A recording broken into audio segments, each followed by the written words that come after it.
ये है कि जब तक फाइनल डिसीजन न हो, कोई साथी ना तो ये कहे कि बंद का हम सपोर्ट कर रहे हैं, ना कोई साथी ये कहे कि हम बंद का खंडन कर रहे हैं। खत्म हो गई। और जिन चीजों के लिए लड़ाई पैदा कर रहे हैं वो तो वैकेंसियां ही नहीं है और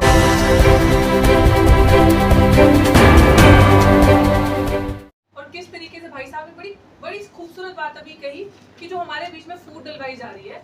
नैरेटिव बिल्कुल सही है, पढ़ा लिखा ही एक दूसरे को गाली निकाल रहा है कि 21 तारीख को एक ग्रुप ऐसा एक्टिवेट है जो ये कह रहा है कि हम विरोध करेंगे सड़कों पे जाके, और दूसरा जो पढ़े लिखे हैं, चमार जाति कह लो या वाल्मीकि जाति कह लो, हम लोग एक दूसरे को गालियां दे रहे हैं और लग रहा है कि हम लोग एक दूसरे का हक खा रहे हैं।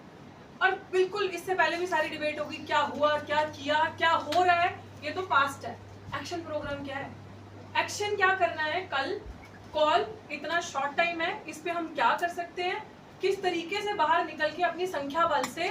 और मुझे लगता है कि बहुत सारे लोग ऑलरेडी एक्टिव हो चुके हैं, सब तैयार है करने के लिए। लेकिन अब कल के दिन अगर आज भी हम अपनी छोटी छोटी वीडियोस बना के, वीडियोस के माध्यम से किसी भी तरीके से अपना रिप्रेजेंटेशन देके जो हम महसूस कर रहे हैं कि ये चीज हम नहीं होने देंगे। खास करके मेरा एक सुझाव है सबको कि एक मेरे साथ, मतलब जो भी एक वाल्मीकि समाज से बैठो, एक चमार की रविदास जाति, किसी भी दो लोग साथ बैठो और दोनों वीडियो में कहो कि हम एक है भाई। दो भाइयों को तोड़ने की, दो बहनों को तोड़ने की कोशिश मत करो, हम लोग नहीं टूटेंगे। और हम लोग कल अपने समाज को बचाने के लिए, जो बाबा साहब ने सिर्फ शेड्यूल कास्ट बनाया था, उसके लिए अपना एक शक्ति प्रदर्शन दिखाने के लिए, भारत बंद की जो कॉल दी उसको सफल बनाने के लिए सड़कों पे आ रहे हैं और भारत बंद किया जाएगा। और ये सक्सेसफुल कॉल हमारी तरफ से होगी, बिना जो घृणा की भावना वो हमारे बीच में चाह रहे हैं कि वो एक नफरत आए और हमारे बीच में वो आए कि आपस में लड़ जाओ। उनकी जो स्ट्रैटेजी रही है डिवाइड एंड रूल, और वो हम नहीं होने देंगे।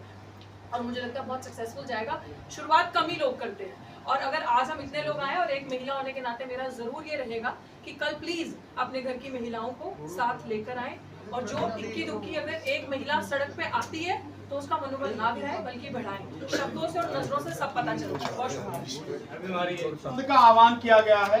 आज हम शाम को इस समय यहाँ बैठे, सूचना बहुत दूर तक पहुंच पाए, पूरे देश में पहुंच पाए, संभावना कम पहुंचेगी, कहां तक पहुंचेगी नहीं कह सकते। मेरा आपसे निवेदन ये है कि जब तक फाइनल डिसीजन न हो, कोई साथी ना तो ये कहे कि बंद का हम सपोर्ट कर रहे हैं, ना कोई साथी ये कहे कि हम बंद का खंडन कर रहे हैं।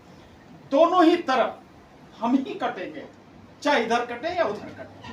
बहुत सोच समझ के, परिस्थिति बहुत विकट है, और इसलिए मैं बता रहा हूं कि दुश्मन जिस तरह से एक्टिव है इस बार, वो अब से पहले कभी नहीं देखा। हम ही को तबाह करने की सारी साजिश है। बहुत सोच समझ के बोले, मेरा इतना सा नहीं है। निश्चित रूप से जो है कुछ लोगों की अपेक्षाएं जो है जागी, कुछ लोगों को ऐसा लगा कि हमें कुछ, हमारा कुछ जा रहा है, ना किसी का कुछ जा रहा है ना कुछ आ रहा है। सच्चाई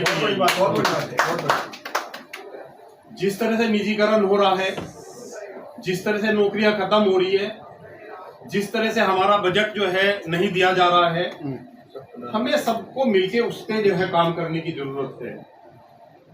हमें कोई बंद करने की जरूरत नहीं, कोई कभी बंद कर रहा है, कोई कभी बंद कर रहा है। मेरा तो निवेदन ये रहेगा कि बंद ना करके हम जो है ना, इसमें एक सौहार्दपूर्ण वातावरण में आज ये डिसीजन ले कि हमारा कोई बंद नहीं है, क्योंकि बंद का मतलब ये लगाया जा रहा है कि हमारे खिलाफ बंद हो रहा है, वो एक विरोध किया जा रहा है। इस तरह की मंशा जो है जाहिर हो रही है उसमें। तो मेरा निवेदन यही है कि इसमें जो है ना, बड़ा शॉर्ट में मैं बात कहूंगा कि इससे जो है आपस में जो है वैमनस्यता बढ़ रही है कि ये लोग जो है हमारा विरोध कर रहे हैं, हमारे आरक्षण का विरोध कर रहे हैं। 30 साल से जो है पंजाब में लागू था, वहाँ ठीक ठाक रहा था। इस तरह की चीजें आ रही हैं, तो हम यही निवेदन करेंगे कि कई साथी जो है फेसबुक पे, व्हाट्सएप पे किसी पे कमेंट कर रहे हैं। इस तरह की चीजें जो है वो ठीक नहीं है। तो हम जो है आज यहाँ से ये डिसीजन लेके उठे कि हमें जो है ना एक दूसरे का सम्मान करते हुए, निजी क्षेत्र में आरक्षण का हमारा इशू छूट गया, ईवीएम हमने फिर बंद कर दी, शुरू में जोश दिखाया, तो उस जोश को फिर दोबारा से लेके आना है कि निजी क्षेत्र में हमारी हकदारी जो मारी जा रही है, वो आपसी एकता के न होने की वजह से मारी जा रही है। तो हमें अपने हक लेने हैं, वो हक तभी मिलेंगे जब हम सब एकजुट होंगे। तो एकजुटता का आज हम यहाँ से परिचय लेके उठे कि हम सब एकजुट होकर इसको जो है आगे बढ़ें और अपना जो हक जो है, जो हमें नहीं मिला, हमारा जो रिजर्वेशन है वो पूरा नहीं मिला अभी तक, उस पर भी बात हमें करनी चाहिए। आगे जो हमें जो संसाधनों में हमारी भागीदारी है वो नहीं हुई है, उस भागीदारी की बात करनी चाहिए। तो वो तभी होगी जब हम सब एकजुट होंगे। ऐसे जो है ना अलग होके नहीं हो सकती। एक वर्ग अगर पीछे छूट गया है, उसको मजबूत अगर किया जा रहा है तो वो भी एक मजबूती के साथ आगे आंदोलन में साथ आएगा। तो इस पे भी एक विचार करने की जरूरत है। सबसे मेन चीज है जिसको हमें समझना चाहिए, कोई भी सरकार या कोई भी पार्टी या कोई भी दल या किसी भी तरह का अगर समाज में फूट डालने का काम करता है तो सबसे पहले हमें उसे जोड़ने का काम करना चाहिए। सबसे बड़ी बात ये है, अगर हम इसको जोड़ने में कामयाब हो गए तो जितने भी हमारे विषय हैं, अभी हम क्या कर रहे थे, हम कर रहे थे कि हम ये कराएंगे, वहाँ तक हम नहीं पहुँचे, फिर कुछ और आ गया। अब हम ये करेंगे, वहाँ तक नहीं पहुँचे, 2 चीज़ और लाद दी गई, 3 चीज़ और लाद दी गई। ये करते करते आपका जो रिजर्वेशन है कंप्लीटली डाइल्यूट हो गया। आपकी जो भागीदारी संसाधनों में होनी चाहिए थी वो बिल्कुल ख़त्म हो गई। और जिन चीज़ों के लिए लड़ाई पैदा कर रहे हैं वो तो वैकेंसियाँ ही नहीं है, कॉरपोरेट में ही वैकेंसियाँ नहीं है, सरकारी को तो आप भूल ही जाओ। जैसे लग रहा था जितना इन्वेस्टमेंट हो रहा है उस हिसाब से हमें नौकरियों में साझेदारी होगी, वो साझेदारी भी हमारे पास नहीं है। तो कुल मिलाकर के जो अलग अलग एक तरह की जो सोच आ रही है, मुझे ऐसा लगता है सरकार अपने मनसूबे में इन चीज़ों को डालकर कामयाब हो रही है। हमें किसी भी तरीके से, हम किसी भी निष्कर्ष पे पहुँचे, हम सभी को उसका पालन करना चाहिए। ये सबसे इम्पोर्टेंट है। अगर हम यहाँ से लेकर के वो चीज़ें लेकर के जाएं, अलग अलग विचार लेकर के जाएं, देखो 2 चीज़ें तो इम्पोर्टेंट है, ये हमें माननी चाहिए। अब इसका आधार क्या था? आधार तो यही था कि भाई हजारों सालों से हमें कहीं पर किसी तरह का शिक्षा से लेकर के उन चीज़ों से वंचित रखा गया। सामाजिक आधार इसका सबसे बड़ा आधार तो यही था। और दूसरा ये था, कुछ लोग कह रहे हैं कि भाई उनको ज़्यादा भागीदारी होगी, उनकी ज़्यादा रहेगी, उनकी कम रह गई।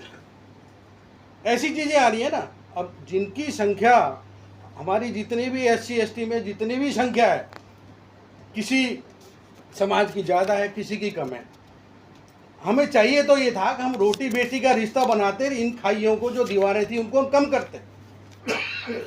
उन दीवारों को उन्होंने ऊंचा करने का काम किया, आज भी उन दीवारों को ऊंचा काम करने का काम कर रहे हैं। मेरी तो सभी से गुजारिश है, उन दीवारों को छोटा करने का काम कीजिए और जो भी दिशा निर्देश मिले, यहाँ से जो भी निर्णय लेकर के उठें उसका ईमानदारी से पालन करें। जय भीम, जय भारत। बहुत साहब रमेश मोहन जी।